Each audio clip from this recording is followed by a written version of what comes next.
గారు నేను కలిసి పనిచేశాం. ఆయన ఆర్టీసీ ఎండీగా, నేను రవాణా శాఖ మంత్రిగా. నేను వారి అంతరాత్మనే ఒకసారి అడగమంటున్నాను. మనం కలిసి పనిచేసినటువంటి ఆ కాలంలో పేరుని నాని అనేవాడు మీకు ఎక్కడన్నా తప్పుడు పని మీకు చెప్పటం కానీ, లాభాపేక్షతో మీకు ఒక ఆదేశం ఇవ్వటం కానీ, మీ మీద ఒత్తిడి చేయటం కానీ, లేదా పాత డీజీపీ గారు కూడా ఉన్నారు, రిటైర్డ్ డీజీపీ గారు కూడా, వారిద్దరూ నేను కలిసి పనిచేశాం. ఏనాడన్నా ఒక తప్పుడు పని, కక్కుర్తి పనికి మీ మీద ఒత్తిడి చేయటం, మిమ్మల్ని అడగటం, మిమ్మల్ని ఆదేశించటం ఇప్పుడున్న జరిగిందా? నా క్యారెక్టర్ మీకు క్షుణ్ణంగా దగ్గరగా చూసిన అధికారుల్లో మీరు ఉన్నారు. లేదు, రవాణా శాఖలో వందల మంది అధికారులు ఉన్నారు. ఏ అధికారి నన్ను అడగండి.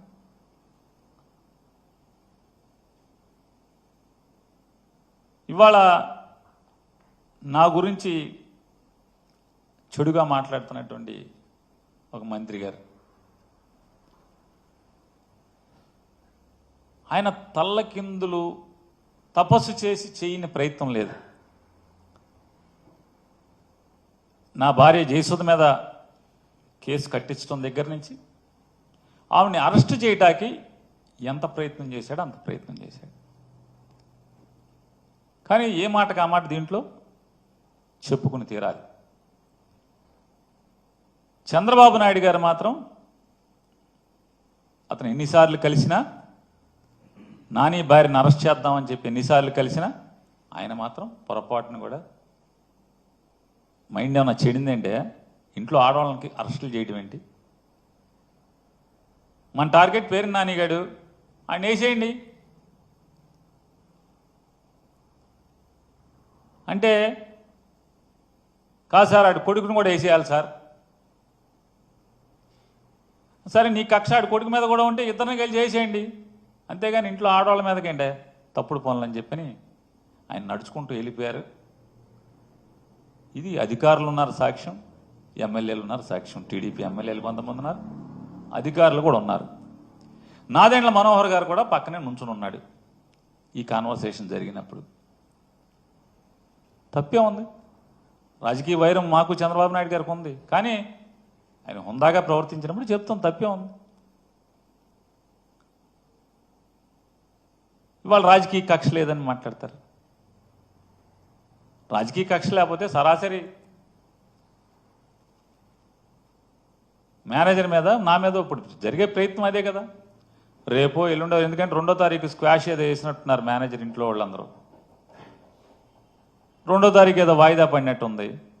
2వ తారీఖు లోపు ఎక్కడన్నా గాలించి ఆ మేనేజర్ని తీసుకొచ్చి అతనితో బలవంతంగా 4 పీకో 10 పీకో తెలకాయితల మీద సంతకాలు పెట్టించి నా పేరు రాసుకుని నన్ను అరెస్ట్ చేయడమే కదా ఇక మిగిలి ఉన్నది. మనకు అర్థమవుతున్నది కదా, నన్ను నా కొడుకుని ఇద్దరిని అరెస్ట్ చేయడమే కదా ఇక మిగిలి ఉన్నది. కానీ ఇంట్లో ఆడవాళ్ళ జోలికి వెళ్తాం ఎంతవరకు అని అడుగుతున్నాను నేను అబద్ధం చెప్పాల్సినటువంటి పని లేదు. ఇది 100%, 100కి 100% జరిగింది. కావాలంటే అది బాగోదు కాబట్టి ఏ తారీఖు ఎన్ని గంటలకి ఎక్కడ కూడా నేను చెప్పగలను. ఈ కాన్వర్సేషన్ జరిగింది. చంద్రబాబు నాయుడు గారు ఆడవాళ్ళని అరెస్ట్ చేయడం అంటే ఇంట్లో ఆడవాళ్ళని అరెస్ట్ చేస్తారండి, బుద్ధి లేదా అని తిట్టినా కూడా బెయిల్ రాకుండా విపరీతమైన డిలే ప్రయత్నం చేస్తూనే వచ్చారు. 13వ తారీఖున బెయిల్ పిటిషన్ మూవ్ చేస్తే ఉద్దేశపూర్వకంగా పీపీలని మార్చి, పీపీలని సెలవులు పెట్టించి 27వ తారీఖు వరకు, అది కూడా బలవంతంగా జడ్జి గారు నేను ఎట్టి పరిస్థితుల్లో వాయిదా ఇవ్వను, ఇవాళ చేసేస్తాను అని చెప్పిన తర్వాత 27వ తారీఖు చేయాల్సిన పరిస్థితి వచ్చింది. అలాగే 10వ తారీఖున ఎఫ్ఐఆర్ అయితే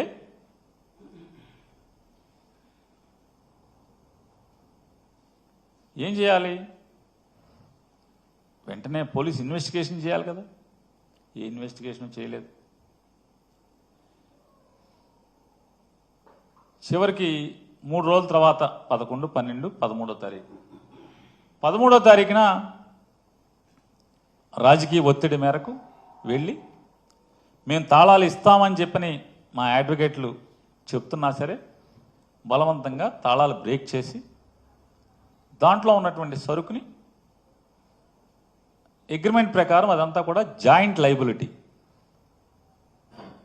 సివిల్ సప్లైస్ ఏదైతే ఆ గోడౌన్లో దాచినటువంటి ప్రతి బస్తా జాయింట్ లైబిలిటీ. సివిల్ సప్లైస్ అధికారులు, గోడౌన్ యాజమాన్యం ఇద్దరు జాయింట్ లైబిలిటీ. జాయింట్ లైబిలిటీ అన్నా సరే, తాళాలు మేము ఇస్తాము తీస్తామన్నా సరే తాళాలని బ్రేక్ చేసి, ఏంటయ్యా అంటే ఆ తాళాలు బ్రేక్ చేయటం వెనక ఉద్దేశం ఏంటంటే, వెంటనే లీగల్ టీం వెళ్ళారు, మొత్తం ఆశాంతం వీడియోలు తీస్తున్నారు. తాళాలు ఇస్తామన్నా సరే తాళాలు బ్రేక్ చేశారు.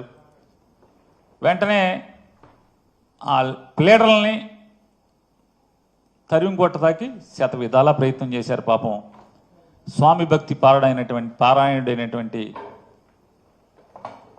ఇన్వెస్టిగేషన్ ఆఫీసర్ గారు, సర్కిల్ ఇన్స్పెక్టర్ గారు ఎంత బెదిరించినా అదిరించినా ప్లేడర్లు మాత్రం మా పని మేము చేస్తాం, నీవు ఇష్టారాజ్యంగా చట్టవిరుద్ధంగా అగ్రిమెంట్కి విరుద్ధంగా మీరు తాళాలు బ్రేక్ చేస్తారు కాబట్టి స్టాక్ మాకు నువ్వు ఇక్కడ ఏం చేస్తావు అని మాకు భయంగా ఉందని చెప్పని నీ దురుద్దేశం, నువ్వు పొలిటికల్ ఒత్తిడి. ఎందుకంటే మాట మాటికి ఫోన్ వస్తుంది, పక్కెళ్ళి మాట్లాడుతున్నాడు, ఫోన్ వస్తుంది పక్కెళ్ళి మాట్లాడుతున్నాడు, అసహనం భరించలేకపోతున్నాడు. భరించలేకపోక పక్కన ఉన్నటువంటి పోలీస్ కానిస్టేబుల్ ఎస్ఐలతో వీళ్ళు ఉండగానే అసహనంతో తిట్టుకుంటున్నాడు ఆ అధికారి, పోలీస్ అధికారి. ఈ లాయర్ నా కొడుకులేమో ఎల్లరు మన వదిలి బెదిరించిన అదిరించిన వీళ్ళేమో ఆపలేకపోతున్నాం, వీడియోలు తీస్తున్నారు. ఆయనేమో ఫోన్ చేసి లోపల ఎట్టగొట్ట గంజాయి మూట పెట్టమని చెప్పి ఆయన చెప్తున్నాడు. సావలేకపోతున్నాం అనేమో అతను అసహనంతో అతను తిట్టుకుంటాడు. ఆశాంతం చివరికి సీలేసి వాళ్ళు అక్కడి నుంచి వెళ్ళేంత వరకు కూడా వెళ్ళిన ప్లేడర్ల 10 మంది కూడా వీడియోలు తీస్తూనే అన్నీ రికార్డ్ చేయడం జరిగింది. అంటే ఎలా ఉంది రాజకీయ కక్ష అనేది దానికోసం మీకు ఇవన్నీ వివరిస్తున్నాను. అనిపించవచ్చు ఇందులో కొంతమంది విశ్లేషకులు కూడా చర్చ రోజు ఇదే పని కదా మొత్తం అంతా రాష్ట్రం అంతా కూడా. ఆ విశ్లేషకులు కూడా ఏమంటున్నారంటే, పేరు నాని ప్రతి సంక్లిష్టమైన దానికి లేదా ప్రతి పార్టీకి ఎదురు దెబ్బ తగిలిన దానికి వచ్చి మాట్లాడతాడు కదా, ఇందులో ఎందుకు మాట్లాడడం అని.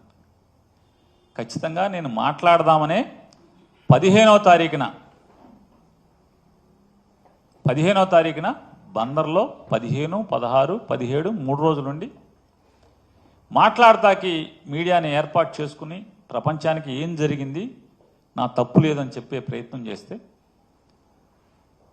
నా భార్యకి బెయిల్ ఆర్గ్యూ చేస్తున్నటువంటి కేసు టేకప్ చేసినటువంటి అడ్వకేట్లు నా దగ్గరికి వచ్చి